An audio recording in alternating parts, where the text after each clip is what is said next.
தூங்கிட்டீங்களா? ஏமா தூங்குறவன் எழுப்பி தூங்கிட்டேன்னு கேட்குறேன். லூசாமா நீ? லஞ்ச் செய்யணும். இந்த காய் மட்டும் கட் பண்ணி கொடுங்க ப்ளீஸ். என்னங்க, மிஷினில் துணியெல்லாம் போட்டு செட் பண்ணிட்டேன். காயை மட்டும் போட்டுருங்க ப்ளீஸுங்க. வரம்பு வரம்பு. என்னங்க ஏமா? என்னங்க, வீடெல்லாம் கூட்டிட்டேன். இந்த மாப் மட்டும் போட்டுறீங்களா?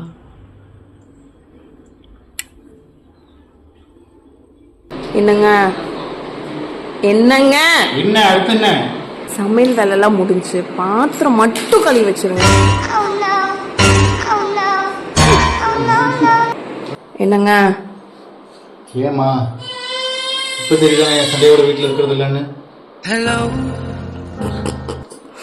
ஓவரா பண்றீங்க.